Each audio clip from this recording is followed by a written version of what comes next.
Hi friends, പുതിയൊരു വീഡിയോയിലോട്ട് എല്ലാവർക്കും സ്വാഗതം. അപ്പോൾ ഞങ്ങളൊരു കഴിഞ്ഞൊരു വീഡിയോ ഇട്ടായിരുന്നു, നമ്മൾ മെയിൻ സ്ലാബ് ചാന്ത് പ്ലാസ്റ്ററിങ് ചെയ്യുന്നതിൻ്റെ ഒരു വീഡിയോ. ഇപ്പോൾ നമ്മൾ അടുത്ത ദിവസം രാവിലെ വന്ന് കംപ്ലീറ്റ് വെള്ളം കെട്ടി നിർത്തും. അപ്പോൾ വെള്ളം കെട്ടി നിർത്തുമ്പോൾ നമ്മൾ ശ്രദ്ധിക്കേണ്ട കാര്യങ്ങൾ, നമുക്ക് നമ്മൾ പ്ലാസ്റ്റർ ചെയ്തതിൽ എന്തെങ്കിലും മിസ്റ്റേക്ക് ഉണ്ടോ ഇല്ലയോ എന്ന് കംപ്ലീറ്റ് ഡീറ്റെയിൽ നമുക്ക് ഈ ഒരു കാര്യത്തിലൂടെ അറിയാൻ പറ്റും.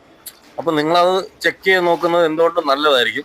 കാരണം നമ്മൾ തട്ടി ചാന്തിട്ടതിന് ശേഷം ഇവിടെ വെള്ളം കംപ്ലീറ്റും കെട്ടി നിർത്തി. അപ്പം നല്ല സ്ലോപ്പ് ഉണ്ട്. കാരണം അതായത് നിങ്ങൾക്ക് കാണാൻ പറയാം, ഇത്രയും ഹൈറ്റ് ഏകദേശം ഒരു 3 ഇഞ്ചോളം വെള്ളം ഇവിടെ കെട്ടി നിൽക്കുകയാണ്. കാരണം ഇവിടെയാണ് സ്ലോപ്പ് കൊടുത്തിരിക്കുന്നത്. അതുപോലെ തന്നെ നമ്മൾ 2 സ്ലോപ്പാണ് കൊടുത്തിട്ടുള്ളത്. അപ്പോൾ രണ്ടിടത്തും ഒരിടത്ത് 3 ഇഞ്ചോളം, ഒരിടത്ത് 2-2.5 ഇഞ്ചോളം സ്ലോപ്പ് നിൽക്കുന്നുണ്ട്. പക്ക നീറ്റായിട്ട് ചെയ്തിട്ടുണ്ട്. കാരണം നമ്മൾ എപ്പോഴും തട്ട് പ്ലാസ്റ്റർ ചെയ്തിട്ട് ഒരു 6-7 ദിവസമെങ്കിലും മാക്സിമം നല്ല രീതിയിൽ ഇതുപോലെ വെള്ളം കെട്ടി നിർത്തണം. അപ്പം ഇങ്ങനെ കെട്ടി നിർത്തിയുള്ള ഉപയോഗം എന്ന് വെച്ച് കഴിഞ്ഞാൽ ഈ ചെറിയ ചെറിയ ക്രാക്ക് പോലെ ഇത് വരത്തില്ല.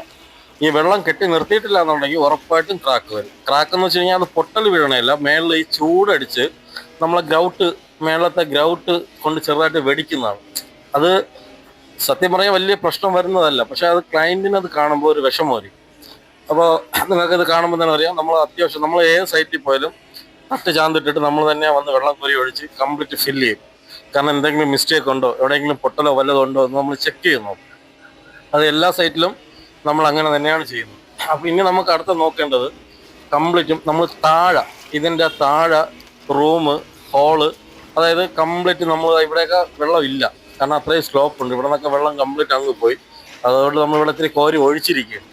കാരണം ഒരുപാട് വെള്ളം കിട്ടി നിർത്തും. ഇത്രയും വെള്ളം ഫുള്ളാകുമ്പോൾ നമ്മൾ അവിടുത്തെ ബണ്ട് നിറഞ്ഞ് വെളിയിൽ നല്ല രീതിയിൽ സ്ലോപ്പ് ഉണ്ട്.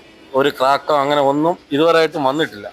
അപ്പോൾ ഇനി നമുക്ക് അടുത്ത് നോക്കേണ്ടത് താഴത്തെ കാര്യമാണ്. അതായത് താഴെ എവിടെയെങ്കിലും നനവ്, ഈ സിമെൻറ്റ് ചെയ്തതിൻ്റെ വെള്ളം കെട്ടി നിർത്തുന്നതിൻ്റെ നനവ് വല്ലതുണ്ടോ ഇല്ലയെന്ന് കൂടി നമ്മളൊന്ന് ചെക്ക് ചെയ്ത് നോക്കണം.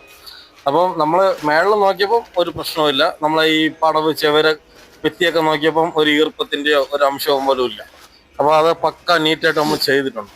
അപ്പോൾ ഏത് വർക്ക് ചെയ്യുമ്പോഴും നമ്മൾ ഇങ്ങനെ തന്നെയാണ്. ഈ ഒരു ഭാഗത്താണ് ഏറ്റവും കൂടുതൽ വെള്ളം കെട്ടി നിൽക്കുന്ന സൈഡ്. അപ്പോൾ നിങ്ങൾക്ക് കാണുമ്പോൾ അറിയാം, അവിടെ ഇതുവരെയായിട്ട് ഒരു നനവോ അങ്ങനെ ഒന്നും വന്നിട്ടില്ല, ഒരു പ്രശ്നം വന്നിട്ടില്ല. അവിടെ ആ എയർ ഹോളിൻ്റെ അവിടെ ചെറിയൊരു നനവുണ്ട്. അത് നമ്മളിതിൽ ഓവ് കൊടുത്തിട്ടില്ല. അപ്പോൾ ആ ചെവരിൽ കൂടി വെള്ളം ഒലിച്ച് എയർ ഹോളിനകത്തൂടി വന്നതാണ്. അവിടെ ഒരു ഓവ് കൊടുക്കുമ്പോൾ മാറും. വേറെ തട്ടിൽ ഒരു ലീക്കോ ഒരു ഈർപ്പോ ഒരു നനവ് പോലും അടിച്ചിട്ടില്ല. കാരണം നമ്മൾ ചാന്ത് ചെയ്യുമ്പോൾ അത്രയും പെർഫെക്റ്റായിട്ട് ചെയ്തു കഴിഞ്ഞാൽ ഈ ഒരു പ്രശ്നം ഒരിക്കലും വരത്തില്ല. പല സ്ഥലത്തും ഞാൻ കണ്ടിട്ടുണ്ട്, നമ്മൾ ഈ തട്ട് പ്ലാസ്റ്റർ ചെയ്തതിനു ശേഷം വെള്ളം കെട്ടി നിർത്തുമ്പോൾ തട്ടിൻ്റെ അവിടെ ചെറിയ നനവ്, ഈ വെള്ളത്തിൻ്റെ ഈർപ്പം കാണാൻ പറ്റും. പക്ഷെ ഈ ഒരു സൈറ്റിൽ നമ്മൾ ചെയ്ത ഒരു സൈറ്റിലും ഇന്നവരെ അങ്ങനെ വന്നിട്ടില്ല. കാരണം നമ്മൾ അത്രയും നീറ്റായിട്ടും അത്രയും പെർഫെക്റ്റ് ആയിട്ടാണ് നമ്മൾ ചെയ്യുന്നത്. നമ്മൾ എങ്ങനെയെങ്കിലും ചെയ്ത് കാട്ടിക്കൂട്ടി പോയി കഴിഞ്ഞാൽ ഉറപ്പായിട്ടും അവിടെ ഈർപ്പം വരും. അപ്പോൾ ഇവിടെ നമുക്ക് ആ ഒരു പ്രശ്നം വന്നിട്ടില്ല. അപ്പോൾ ഈ ഒരു വീഡിയോ കൊണ്ട് നിങ്ങളെ കാണിക്കുന്നതെന്ന് വെച്ച് കഴിഞ്ഞാൽ, എൻ്റെ കഴിഞ്ഞ വീഡിയോ നിങ്ങൾ കാണുമ്പോൾ മനസ്സിലാവും നമ്മൾ ചാന്ത് ഏത് രീതിയിൽ ചെയ്യണം, എങ്ങനെ ചെയ്യണമെന്ന് ആ ഒരു വീഡിയോയിൽ മനസ്സിലാവും.